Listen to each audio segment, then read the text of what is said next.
thank you for joining us today for another edition of Reading the Tea Leaves, where we connect with senior portfolio managers at the firm and gain insights on the latest quarter's earnings and an update on the markets. Joining me for today's edition are co-chief investment officers for the core equity strategy, Nael Fakhry and Greg Hermanski. As everyone knows, the trade war has created considerable economic uncertainty and volatile investment markets in recent months. Nael, I'd like to start with you. Can you tell us how the consumer is holding up given everything that's been going on this year? Yeah, I think the consumer is actually holding up pretty well.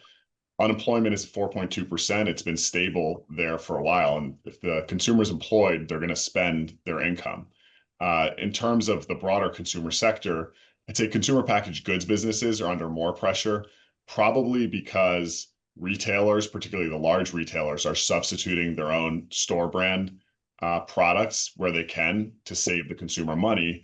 And meanwhile, they're also squeezing those branded consumer businesses to reduce costs for the shopper and the end consumer. In terms of the retailers, those who have scale are definitely most advantaged. They're able to front load inventory. They did so before the tariffs.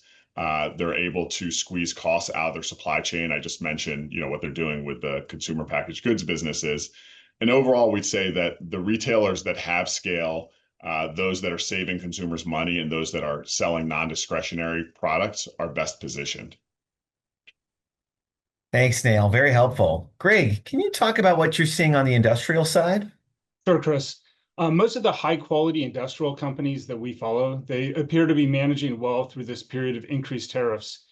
Like Nael had mentioned, most of the companies that we follow, they're larger, have scale and great management teams, and they've been able to limit the impact of the tariffs so far. And what we're seeing is that these industrial companies are using three primary strategies to blunt the impact. The first one is optimizing the manufacturing to localize their production or move it into other low-cost areas. The thing that they've been doing is putting in place broad-based cost-cutting measures to increase the efficiency of the organization overall. And then finally, where they need to, they've been placing surcharges on their products. Interesting, as we look longer term, it seems like there may be some opportunities for these industrial companies to benefit from onshoring and nearshoring of manufacturing from sectors like pharmaceuticals and semiconductors. Thanks, Greg. How about on the technology side? Yeah, it's been interesting. On the technology side, it seems to be two different stories. From software companies, cloud companies, hyperscaler companies, they're seeing very little impact because they're not really impacted by tariffs. And then on the semiconductor and hardware side, it's been a mixed bag. When Trump repealed some of the tariffs, it made things a lot easier. But we are watching to make sure that there's not new tariffs that come on that could negatively impact those two areas. Thanks, Greg. Very interesting.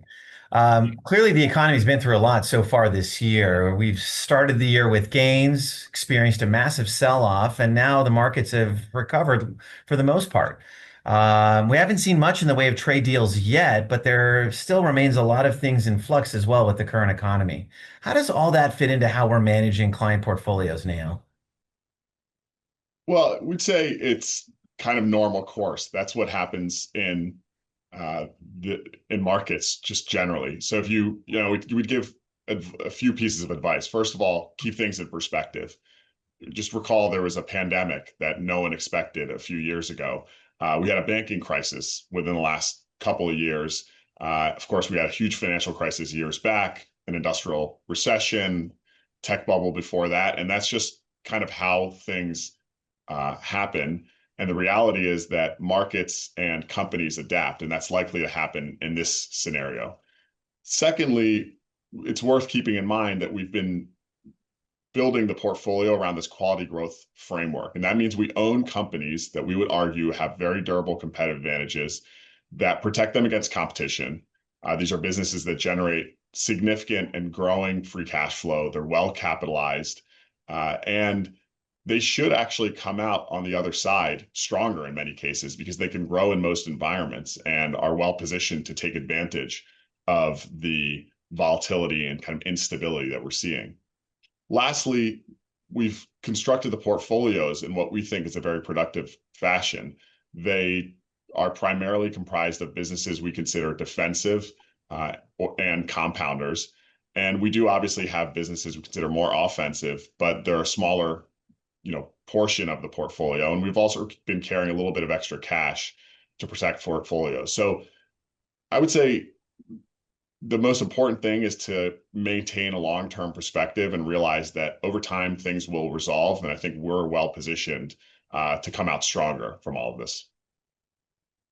Great. Well, thank you very much for joining us today for this session of Reading the Tea Leaves. If you have any questions, feel free to reach out at any time. Thank you.